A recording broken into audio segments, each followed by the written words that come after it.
Get your filthy dope money out of my bank, you piece of trash." The words, sharp and venomous, sliced through the quiet hum of the Sterling Trust Bank. Tiffany Astor, a teller whose name tag was as polished as her contempt, swept her perfectly manicured hand across the cool marble counter. A tidal wave of cash, $950,000, cascaded onto the floor, a green and white river of someone's life's work. The bills, bundled neatly just moments before, scattered like fallen leaves in a hurricane. Elias Eli Vance watched the storm he hadn't created, his face a mask of impossible calm. 27 community-focused urban farms and grocery stores, 15 years of fighting food deserts, of building something from the dirt up, now lay strewn across the floor, trampled by the assumptions of a woman who saw his worn hoodie before she saw his soul. Tiffany's stiletto heel, a weapon of casual cruelty, found a $100 bill and pinned it to the marble. She twisted, grinding the face of Benjamin Franklin into the stone, her eyes locked on Eli's. The friction was a grinding, visceral sound in the suddenly silent bank. "This," she hissed, her voice loud enough for the entire lobby to hear, "is what I think of your dirty cash." Her colleague at the next station, a woman named Brenda, let out a snickering gasp. Frank, the weary security guard who had seen too much in his 60 years, took a hesitant step forward, his hand hovering near his hip. Across the lobby, smartphones began to rise like periscopes, their lenses hungry for the unfolding drama. Eli knelt. He didn't break eye contact with Tiffany, with a dignity that seemed to suck the very air out of the room. He began to gather each bill, his movements deliberate, his composure a silent, screaming indictment of the woman who had just made the single greatest mistake of her professional life. Before we dive into this insane story of prejudice, power, and the most epic corporate takedown you will ever hear, do me a favor. Smash that like button and subscribe to Blacktail Stories so you never miss an episode of Justice Served Ice Cold. Now, let me ask you something. Have you ever been so disrespected, so utterly misjudged, that your entire world tilted on its axis? Comment below with a "hell yes" if you've ever felt that sting of prejudice. You are not alone. Let's get into it. The digital clock on the wall glowed with red finality. 4:48 p.m., 12 minutes until closing on a Friday in downtown Chicago. 12 minutes until the weekend, until freedom. For Tiffany and her manager, Robert Fletcher, it was a countdown to escape. For Eli, it was about to become a countdown to judgment. He had approached her window a quarter of an hour earlier, a sturdy briefcase in one hand, a leather-bound folder with all his documentation in the other. What should have been a 5-minute business deposit, a routine transaction he'd completed 100 times before, had detonated into a public spectacle of humiliation. "Sir, we don't process that kind of money here," Tiffany had announced, her voice dripping with a self-righteous authority she hadn't earned. She said, "That kind of money," as if it were crawling with disease. Eli had calmly placed his driver's license and his articles of incorporation on the counter. "It's legitimate business revenue," he'd stated, his voice even. "I have all the paperwork right here. It's from my grocery stores." Tiffany had picked up his ID as if it were contaminated, holding it between two acrylic-tipped fingers. She held it at arm's length, squinting theatrically as if the plastic itself offended her. "Right," she'd sneered. "Grocery stores.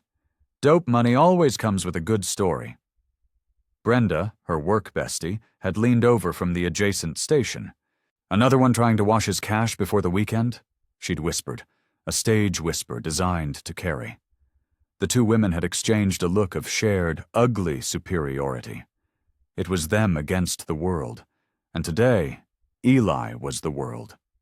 In a far corner of the bank, trying to remain invisible, 20-year-old Chloe Chang fumbled with her phone. A student at the Art Institute, she had come in to deposit the meager $87 in cash tips she'd earned from her barista job. Now, she'd stumbled into a masterclass in raw, unfiltered injustice. She instinctively opened her Instagram and hit Go Live. Her stream, usually reserved for art projects and pictures of her cat, showed only 32 followers at first.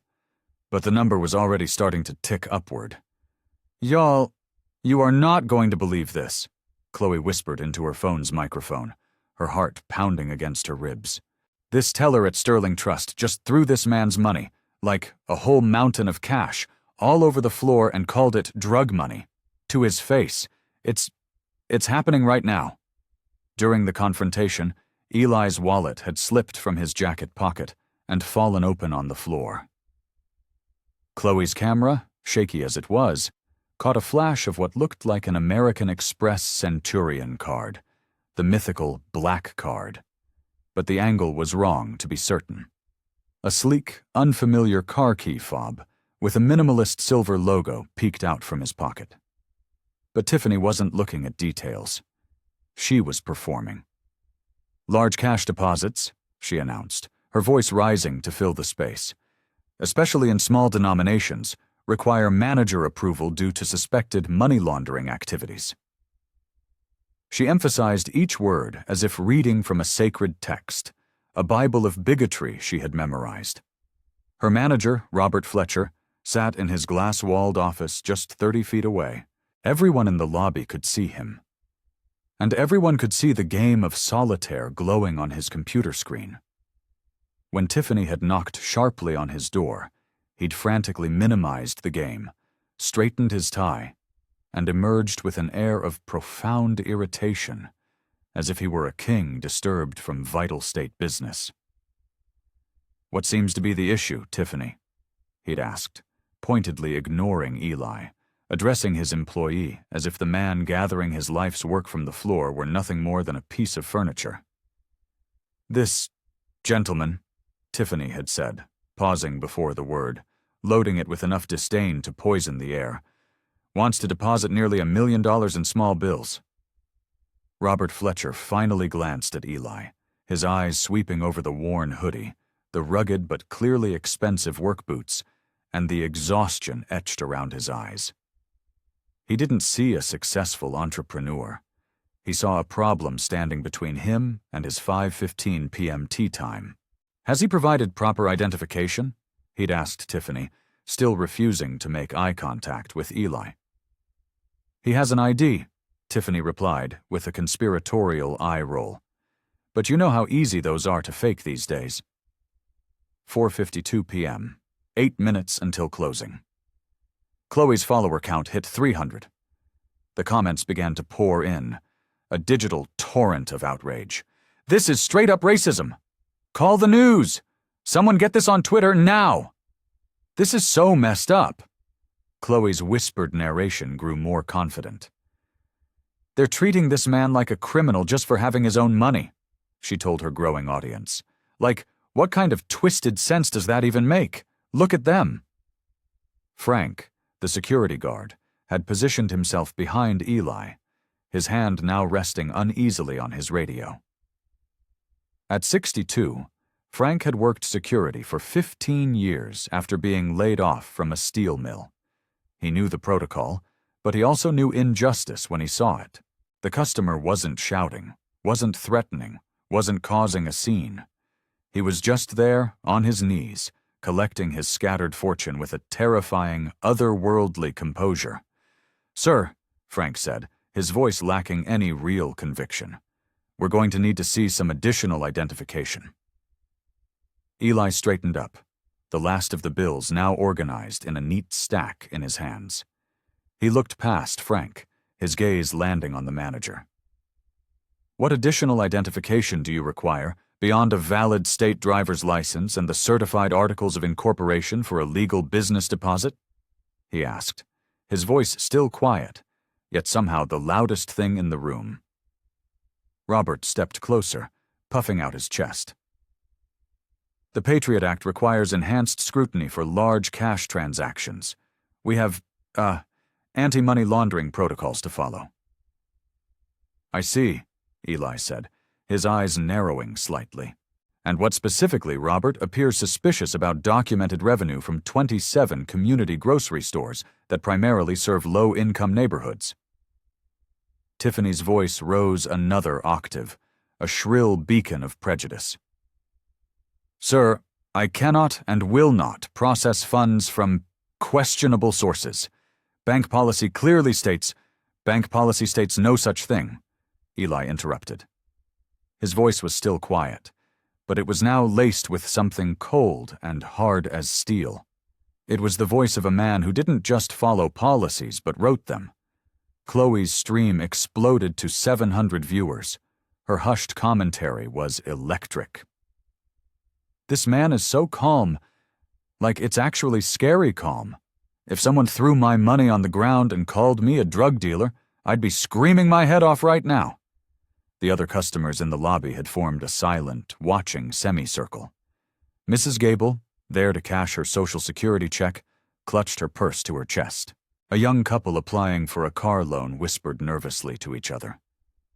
Everyone could sense they were witnessing something monumental, but no one could yet grasp the true scale of the earthquake that was about to hit. Robert glanced at the clock, his panic rising. "Sir, we close in 5 minutes. I'm going to have to ask you to gather your earnings and conduct your business elsewhere." Eli carefully placed the neatly stacked cash back into his briefcase, snapping it shut with a sound that echoed like a gunshot in the tense silence. "I understand," he said. "I just need to make one phone call first." "You can make your calls outside," Robert snapped. "We're closed." "This will only take a moment," Eli replied, a faint, unreadable smile playing on his lips. 4:57 p.m. 3 minutes until closing. Eli pulled out his phone. It wasn't a standard iPhone or Android. It was larger, sleeker, with a custom case and a minimalist corporate logo, a stylized V glowing on the lock screen. Chloe frantically tried to zoom in, but the angle was wrong. Robert and Tiffany exchanged a look of pure annoyance. Frank, the security guard, stepped forward again. "Sir, you really need to exit the premises now." Chloe's viewer count hit 1,200. The comment section was a waterfall of text, moving too fast to read, but she caught snippets. "Lawsuit. Viral. Discrimination. Record everything." Eli held up a single finger, a silent request for 30 seconds. The bank fell utterly silent, the only sounds the hum of the fluorescent lights and the relentless tick of the clock on the wall. Tiffany tapped her acrylic nails against the marble counter. Robert checked his watch, his foot jiggling with impatience. Frank's hand was now firmly on his radio. 15 years of building a business, 27 stores serving families in neighborhoods the big chains had abandoned, $950,000 in honest, hard-earned revenue, all of it dismissed because of a hoodie and the color of his skin. But Elias Vance had built more than just grocery stores, and tomorrow, Sterling Trust Bank would learn exactly what and who they had just so violently rejected. 4:58 p.m. 2 minutes until closing. Eli pressed the dial button. The phone speaker was just loud enough for those nearby to hear the conversation, but not clear enough to provide full context. Chloe angled her phone, her live stream now showing 1,500 captivated viewers. "Amelia, it's Eli." A crisp, professional woman's voice responded immediately. "Elias, I wasn't expecting your call. Is everything all right?" "We need to accelerate the timeline on the Sterling Trust acquisition," Eli said, his voice as calm as if he were ordering a coffee. Tiffany's fingers stopped tapping. Robert's eyes narrowed. The word acquisition hung in the air, heavy and dangerous. "The hostile takeover?" Amelia's voice was sharp.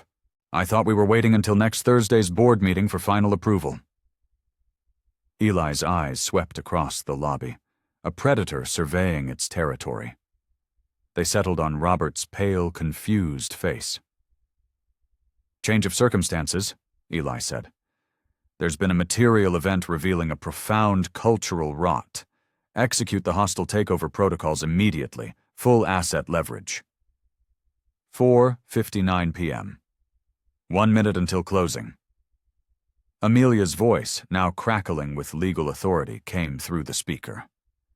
"Elias, that's a significant strategic deviation. It's aggressive. Are you certain?" "Completely certain," Eli replied, his gaze now fixed on Tiffany, who looked as if she'd been slapped. "Profound cultural incompatibility issues have surfaced." Robert stepped forward, his voice cracking with a nervousness he couldn't conceal. "Sir, I think there might be some confusion here." Eli held up his hand, silencing him. "Amelia, I'll call you back in 5 minutes with the final authorization. Get the team ready." He ended the call. The lobby was now so quiet you could hear a pin drop. The only sound was Chloe's breathless whisper to her rapidly growing audience. "Y'all, did he just say hostile takeover? Like he's buying the bank? This is getting so weird." Frank, the security guard, shifted uncomfortably from one foot to the other. In all his years, he'd seen robberies, arguments, and medical emergencies, but he'd never seen anything like this. Something about Eli's cold, surgical calm felt infinitely more dangerous than any shouting match. 5:00 p.m. Closing time.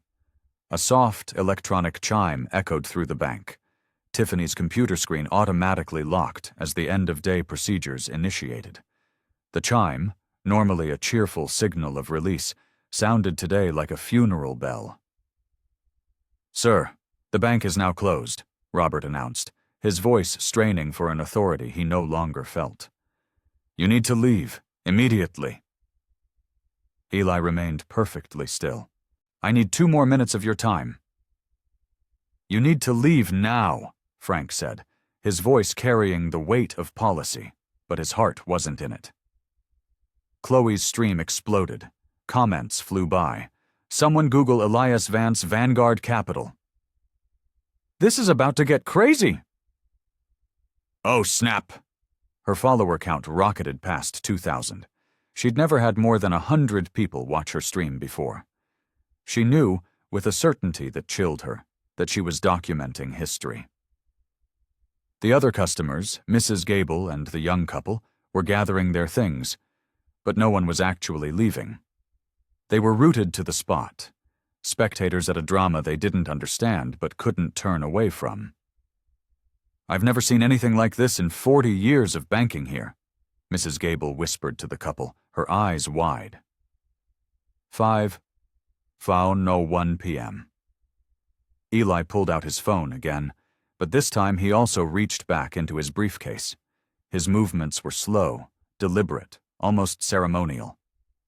He withdrew a heavy, leather-bound portfolio and placed it on the counter, right where his scattered money had been just moments before. Tiffany stared at the portfolio as if it were a bomb. Robert's face had gone from pale to a ghastly shade of gray. Frank took a step closer, but his hand was no longer on his radio. It hung limply at his side, useless. "Amelia, it's Eli again," he said into the phone. "Proceed with the immediate closure due to operational incompatibilities." "Understood," Amelia's voice replied, clear as a bell. "I'll be contacting their board chairman within the hour.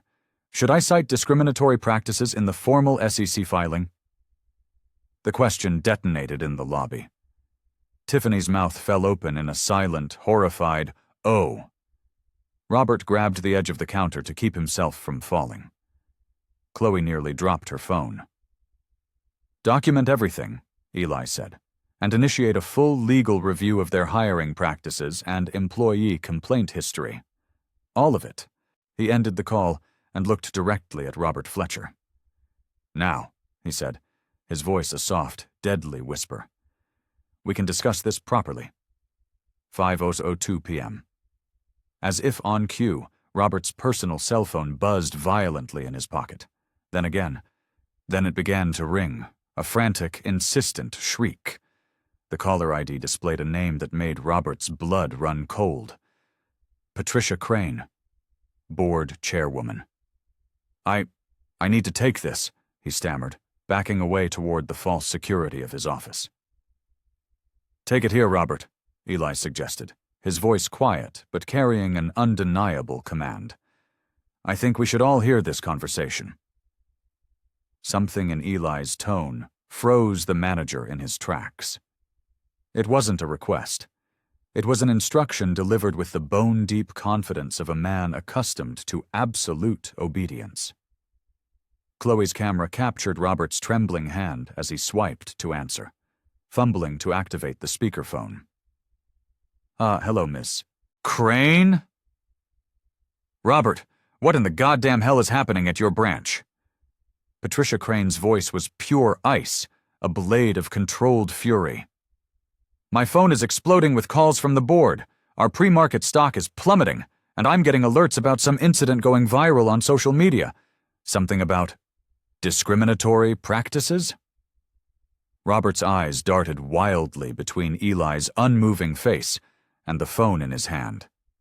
There's been a misunderstanding with a customer, ma'am. Fix it, the voice on the phone snarled. Now, before this becomes a regulatory and shareholder nightmare of epic proportions. The line went dead. 5:03 p.m. Chloe's viewer count hit 2,800. The comments were now a blur, but a few stood out. I found him, LinkedIn, Elias Vance, CEO of Vanguard Capital Holdings. This bank is so screwed, she whispered to her audience, her voice cracking with excitement.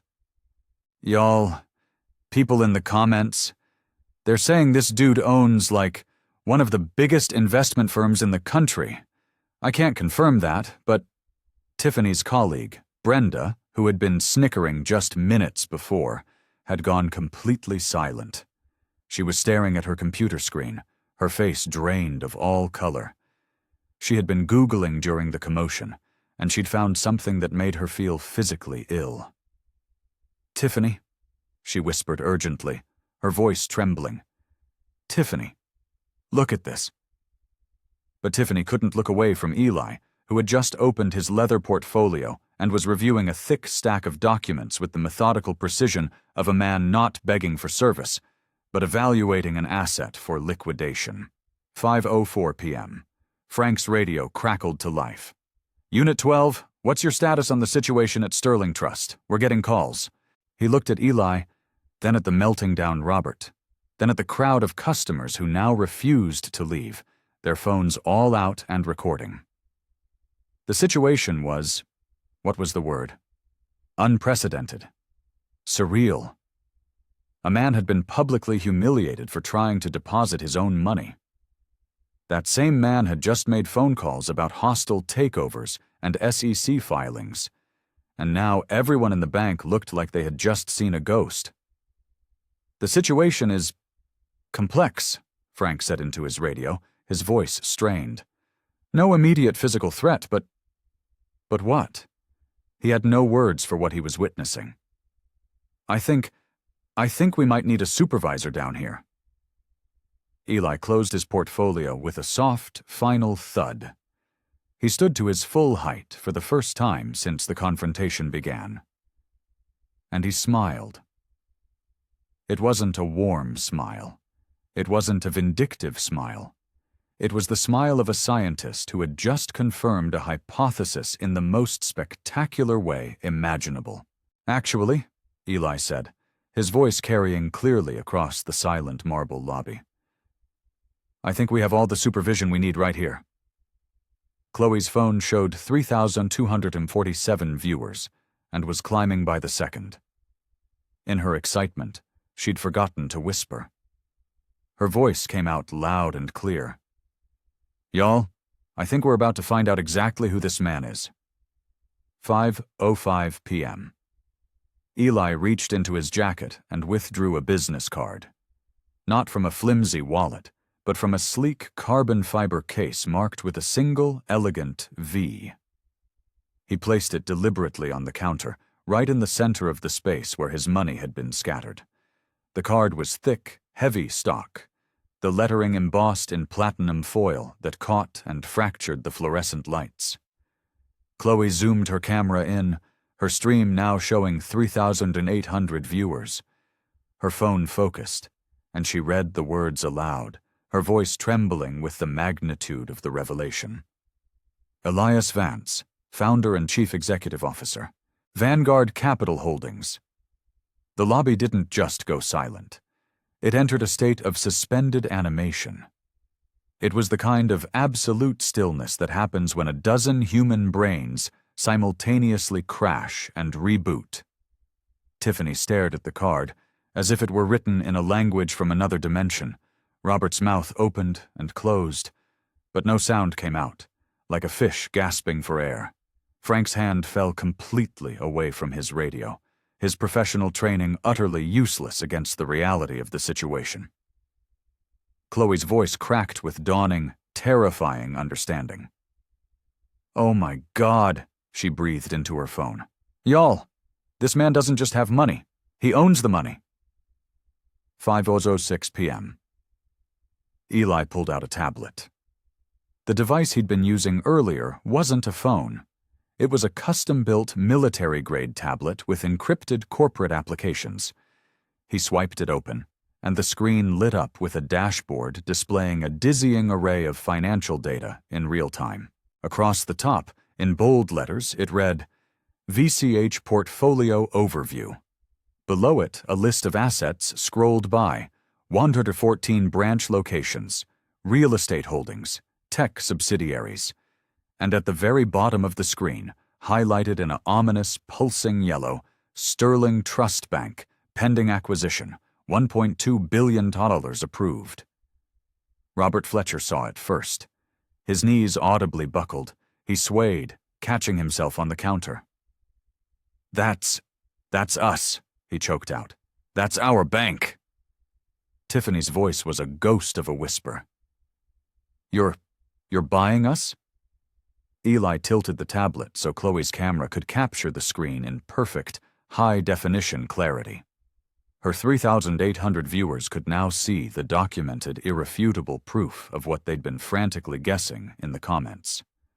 "Was buying you," Eli corrected, his voice flat and final.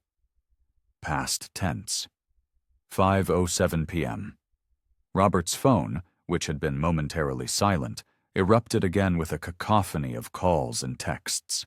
The screen lit up with a terrifying list of names: Board Chairman, Regional Director, Chief Compliance Officer.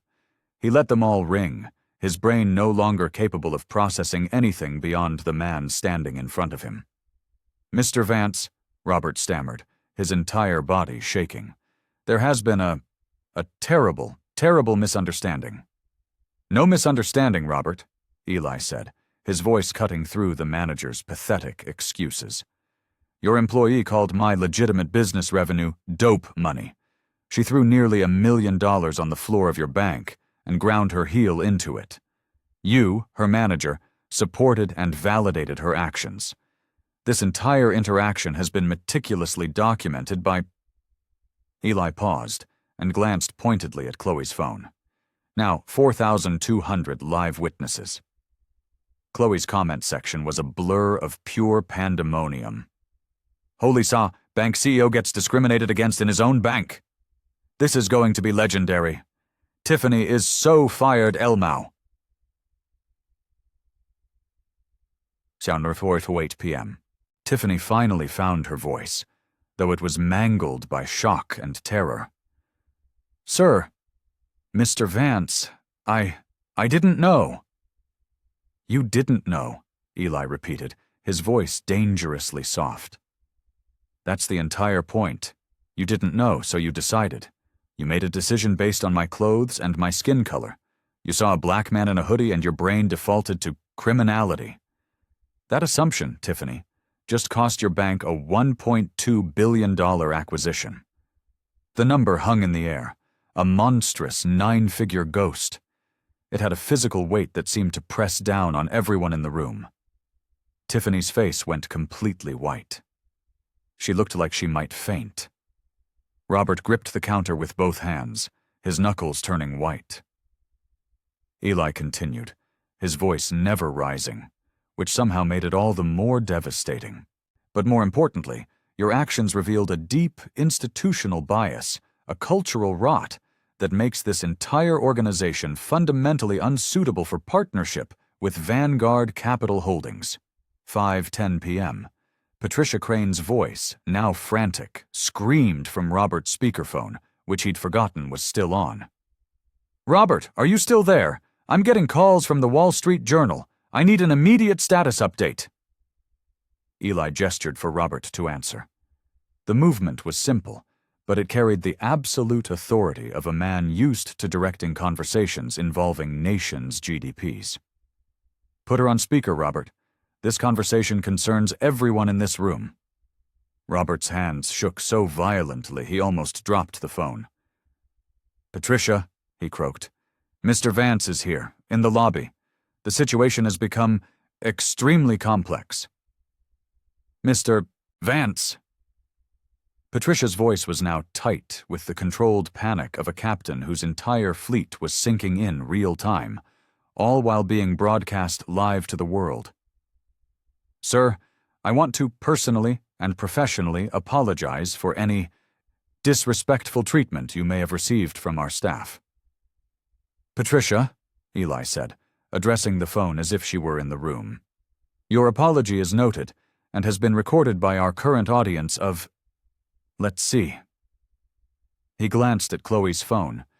100 live witnesses. However, I am significantly more interested in systemic solutions than I am in individual contrition or corporate damage control.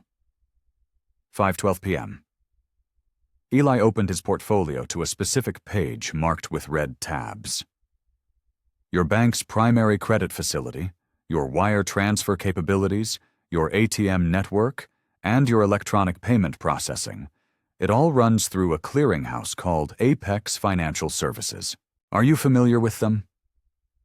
Robert nodded slowly, a look of pure, professional dread dawning on his face. "Yes, of course, there are primary..." His voice trailed off as the horrific realization hit him. Eli finished the sentence for him. "Apex Financial Services is a wholly owned subsidiary of Vanguard Capital Holdings. We bought them 18 months ago. We hold your essential credit lines. We process every single one of your wire transfers. We manage your entire ATM network infrastructure. We provide the software for your electronic payment systems.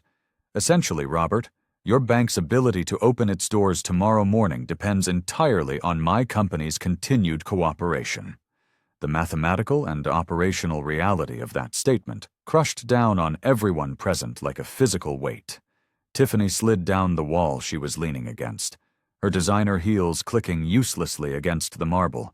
Robert gripped his phone with white-knuckled terror, finally understanding that his bank, his career, his entire professional world existed only at the whim of the man he had allowed his teller to humiliate. Chloe whispered to her 600 viewers, her voice filled with awe. "Y'all, this man doesn't just own banks. He owns the pipes. He owns the infrastructure that makes all the banking in this entire city possible." 5:15 p.m. Eli pulled out a detailed map of the Chicago metropolitan banking network, spreading it across the counter with the care of a general planning a war. Red dots marked Vanguard locations. Blue dots showed their current partner institutions, and yellow dots indicated active acquisition targets. Sterling Trust was a single, isolated blue dot, surrounded by an overwhelming sea of red. "My company owns or controls 47% of the consumer banking infrastructure in this city," Eli explained, his finger tracing lines of connection across the map. "Your institution exists within our ecosystem, Robert, whether your management team realized it or not. Every electronic transaction you process, every wire transfer you send, every ATM withdrawal your customers make, every credit card payment you facilitate. Our systems, our software, Our capital makes it possible." Robert stared at the map as if it were a terminal medical diagnosis. You could shut us down, completely. I could terminate your operational capabilities in less than 12 hours, Eli stated, not as a threat, but as a simple statement of fact. But that would harm your customers and your innocent employees, the vast majority of whom had absolutely nothing to do with today's incident. I prefer surgical precision over wholesale devastation. 5:18 p.m. Okay, we have to pause here. What would you do in this situation? If you held this much power, would you crush them for the disrespect? Would you walk away and let them crumble? Or would you do what Elias is about to do? Drop your thoughts in the comments right now. And if you believe in what we're doing here at Blacktail Stories, telling these stories of justice and empowerment, hit that subscribe button. The most incredible part is still to come. And trust me, you are not going to want to miss the moment this becomes about more than just one bank. Tiffany, her face streaked with tears, finally found the courage to speak, her voice a raw plea. What do you want from us?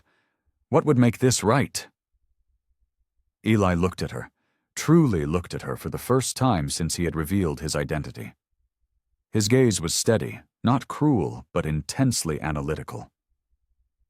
I want you to understand, he said, his voice quiet but resonant. I want you to understand that your assumptions today didn't just insult me. They revealed a deep, systemic sickness in this institution, a sickness that affects every single customer who doesn't fit your narrow, prejudiced profile of what a wealthy or legitimate client should look like. He pointed a finger at Chloe, who was still faithfully live streaming, her phone's battery warning now flashing a critical red. This young woman, he said, this student, started documenting everything because she instinctively recognized injustice when she saw it. Over 7,000 people are watching right now because discrimination, in any form, resonates as fundamentally wrong to decent human beings, regardless of who it's happening to. 5:20 p.m. Eli closed his briefcase, but he deliberately left the portfolio of financial documents spread across the counter like exhibits in a courtroom.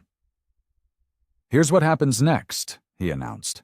I'm giving your institution one single opportunity to demonstrate a genuine, measurable, and permanent commitment to systemic change.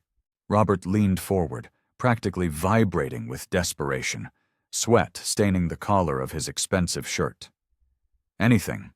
What do you need? Comprehensive training programs? New policies? Complete staff restructuring? We will implement anything you recommend. Not recommend, Robert, Eli corrected him gently. Require. These will be non-negotiable conditions for maintaining your essential operational relationships with all Vanguard Capital Holdings subsidiaries. Patricia Crane's voice crackled through the speakerphone, filled with the exhausted desperation of total surrender. Mr. Vance, we formally accept whatever conditions you wish to establish. Eli smiled for the second time since entering the bank. But this smile was different. It wasn't the cold smile of a scientist. It was the measured smile of a builder. It contained the barest flicker of possibility rather than judgment, a glimmer of hope rather than condemnation. Excellent, he said, because genuine systemic change requires systematic implementation with measurable outcomes, and I have some very specific, non-negotiable requirements that will transform how this institution operates, permanently. He pulled a new document from his briefcase. This wasn't a financial statement. It was a comprehensive reform protocol, professionally bound and titled the Sterling Trust Restoration Mandate. This wasn't spontaneous revenge. This was a calculated, pre-planned instrument of institutional change. Tiffany Astor, Eli said, addressing her directly. Her head snapped up. You are suspended indefinitely, effective immediately, pending a full investigation of your customer interaction patterns over the past 36 months. Before Robert could even nod, His desk phone began ringing, the caller ID showing the regional compliance director.